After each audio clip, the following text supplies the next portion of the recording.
ఇది శ్రీ శివకేశవపీఠం అండి. చాలా అంటే చాలా బాగా తెలుసండి. చూడండి సరౌండింగ్స్ అంతా ఎంత బాగుంది కదా. నేనైతే బాగా చూసాను, చాలా బాగుంది. నాకైతే చాలా చాలా నచ్చింది. చూడండి చుట్టూ పచ్చదనాన్ని చూసి ఎంతో కాలం అవుతుంది.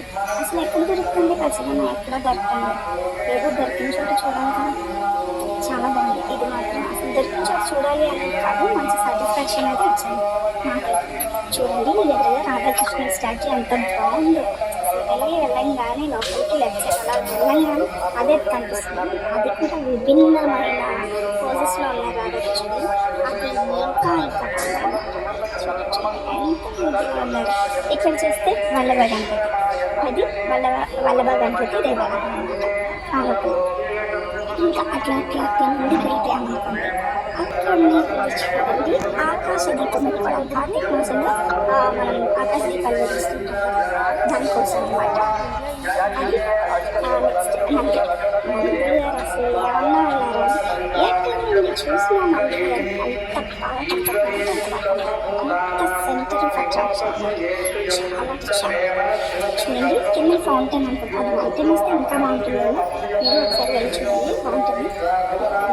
అసలు ఆ పువ్వులు మొక్కలు కానీ డిఫరెంట్ అసలు ఎంత బాగా పెట్టారో అంటే అసలు అక్కడ నుండి రావడానికి మనసు అసలు అంత బాగుందన్నమాట.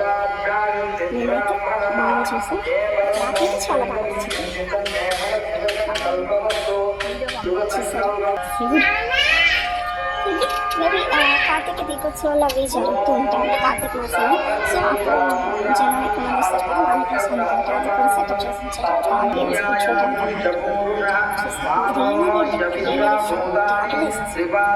చూస్తూ ఉంటే అసలు కథలో నాగార్జున టైమింగ్స్ అవి చూసుకుంటే ఆ టైమ్స్లో ఉంటుంది. అది లక్ష్మీ మూర్తి ఉంది. అది మొత్తం చూడాలి, రెండు కళ్ళు సరిపోయింది. చూస్తేనే రెండు కళ్ళు సరిపోవాలి.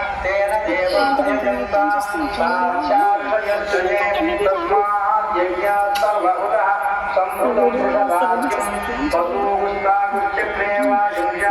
చుట్టూ కూడా చాలా పీస్ఫుల్గా కనిపిస్తుంది. దగ్గరలో ఎక్కువ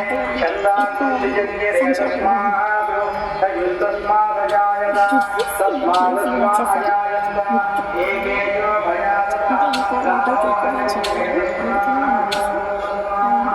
చెప్పారు, అందుకని వచ్చేస్తున్నప్పుడు రైట్ సైడ్లో చూస్తే ఇవి కనిపించే కృష్ణ జింకలు అవి చాలా చాలా బాగున్నాయి. చాలా అంటే చాలా ముద్దుగా ఉన్నాయి అన్నమాట. అవన్నీ నాకే చూస్తున్నాయి. ఆ రోజు నేను సన్ రైజ్ చూసాను.